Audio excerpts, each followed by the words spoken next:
اور کہتے ہیں کہ دوزخ کی آگ ہمیں چند روز کے سوا چھو ہی نہیں سکے گی۔ ان سے پوچھو کیا تم نے اللہ سے اقرار لے رکھا ہے کہ اللہ اپنے اقرار کے خلاف نہیں کرے گا، یا تم اللہ کے بارے میں ایسی باتیں کہتے ہو جن کا تمہیں مطلق علم نہیں؟ ہاں کیوں نہیں،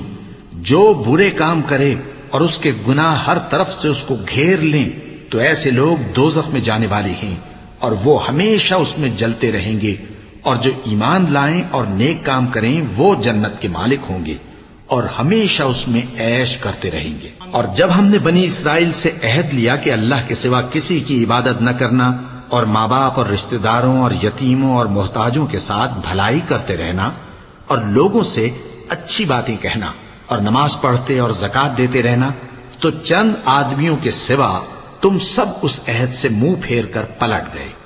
اور جب ہم نے تم سے عہد لیا کہ آپس میں کچھ تو خون نہ کرنا اور اپنوں کو ان کے وطن سے نہ نکالنا، تو تم نے اقرار کر لیا اور تم اس بات کو مانتے بھی ہو۔